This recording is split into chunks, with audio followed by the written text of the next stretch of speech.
It's not. Come on, man, who are we kidding?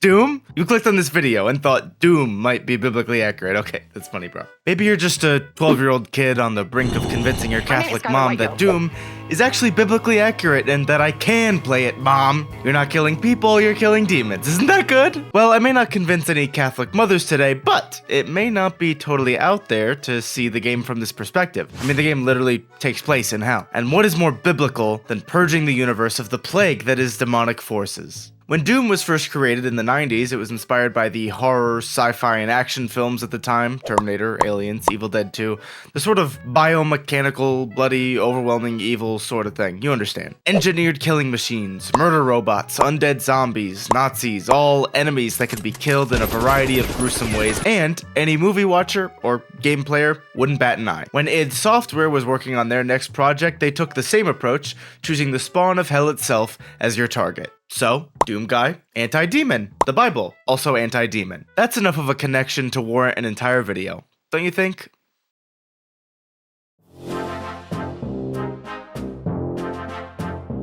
First, we're going to dissect the physical accuracy of Doom to the Holy Word, as in looking at the Bible and looking at the Doom lore and seeing how the stories alone line up. The Doom lore is kinda complicated, and full of stuff like branching timelines, alternate universes, and characters with very strange names. Through all my research, I cannot for the life of me find a consistent story. There are 2 or sometimes 3 concurrent timelines, since Doom has had games under several different developers and creators. And for whatever reason, id Software seems to want not only every Doom game, but just every game that they make to be in the same connected multiverse. It's silly, but thanks to this video by RK, I was able to have it boiled down in a way that even I could understand. So go watch that video if you want to have a better understanding of the lore, but for the sake of this video, we're just gonna go over the bare minimum. So, akin to the Big Bang, there was nothing before there was something, and that something was Davoth, the creator of everything in the id Software multiverse. After creating Hell, or Jakad, and Heaven, or Urdak, one of his closest buddies, the Father, defeated Davoth, took his power, or life sphere, or whatever,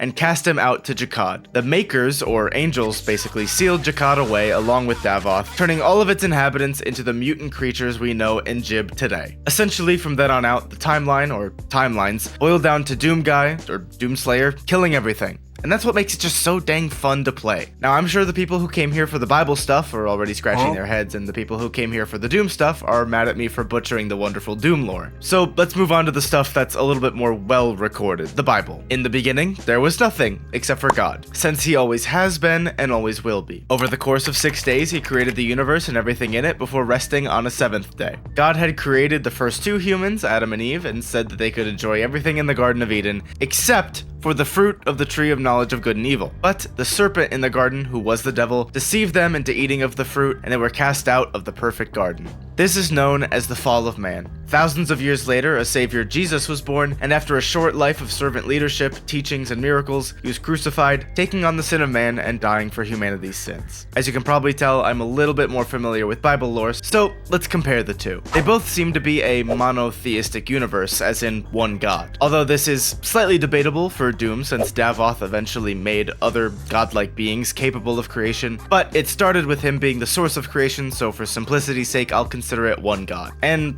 that's pretty much where any lore similarities end. As you most likely inferred, the Father is sort of meant to be the god equivalent in the Doom universe. As far as I'm aware, the lore is written to have the devil equivalent Davoth as the true creator, and the Father as a false god for story reasons in the Ancient Gods DLC, but that seems to be an inverse of the Revelation story in the Bible, in which the devil attempted to usurp power from God, although unlike the Doom version, it did not succeed. But to be frank, attacking the questions from this angle is asking to find dead ends. The Doom lore is simply serviceable to the demon slaughtering plot. Personally, I could care less, and I pretty much just like shooting at whatever the game puts in front of my crosshairs. And the Bible, I mean, it's the Bible. It's the foundation for living a God-fearing life full of words of divine inspiration. Another detail I failed to mention, the demons in Doom would not even be considered demons by the Bible standards. Biblically, demons are fallen angels. According to the book of Revelation, about 1/3 of the angels in heaven fell along with Lucifer. Revelation 12:4, its tail swept 1/3 of the stars out of the sky and flung them to the earth. birth. The dragon stood in front of the woman who was about to give birth so that it might devour her child the moment he was born. For context, the child being born represents Jesus. This is a very symbolic passage. Speaking of which, we're getting nowhere, trying to literally apply Doom logic to the Bible.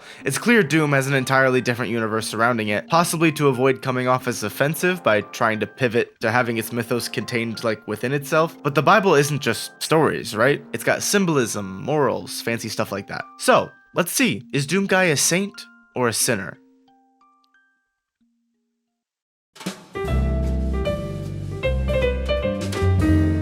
Let's start from where we know Doom in the Bible line up, and that's hell. For one, the Bible consistently describes hell as a lake of fire and a place of suffering. Off to a great start. But that comparison would have been more helpful in the previous section. I specifically waited to bring it up now because, it kind of went without saying. But also, this is where things start to line up, intentionally or not. You see, the forces of hell are constantly working to the detriment of mankind and ultimately want control, both in Doom and in biblical canon. Now, of course, their methods in the Doom games are brute force, and their methods mentioned in the Bible are more deception or manipulating people, God's creation, into evil. According to the Bible, when someone succumbs to demons, it's not because of overwhelming physical force, it's because they've been successfully deceived and choose to let them win, for the most part. All that being said, even with different methods, this is how Doom is biblically accurate. We live in a fallen world, and Earth is constantly being overrun by demons. Demons of violence, demons of addiction, demons of pain, hurt, depression. This world is made of those things, and it will be its downfall. At least the apocalypse depicted in Doom Eternal is quick,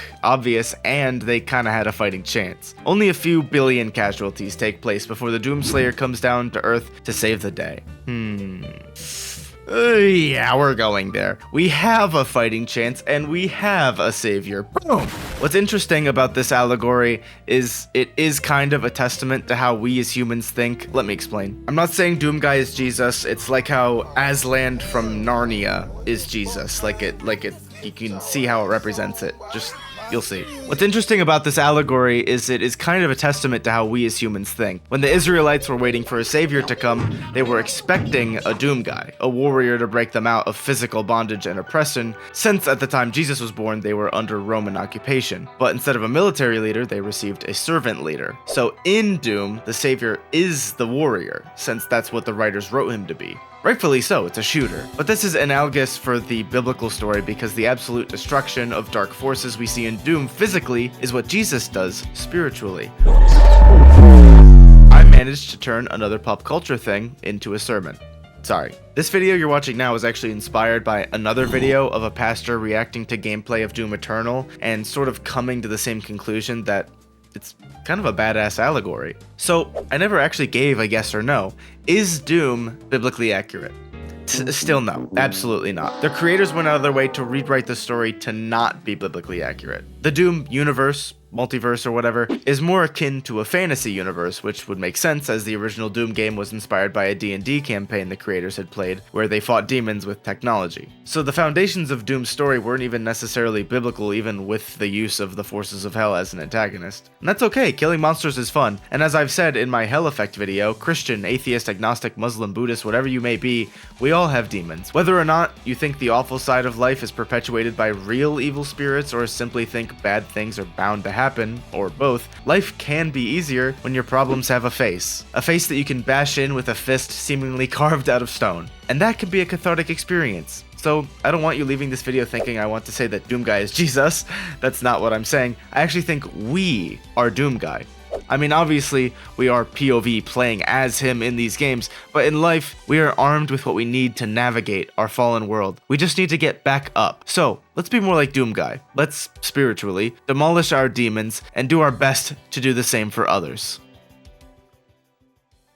Thank you so much for watching. I appreciate you making it to the end. Don't leave yet. Thank you to IntrepidandBold and UnchangingJimmy for being my channel members. I really appreciate it. I also just want to leave a quick end of video disclaimer. I am not a theologist. I am not a pastor. I just like the Bible, and I just think it's really fun to talk about pop culture Bible stuff. That's really all it is. But if you think I got something wrong, or you want to elaborate on something I said, please feel free to comment, or whatever. Alright, that's it.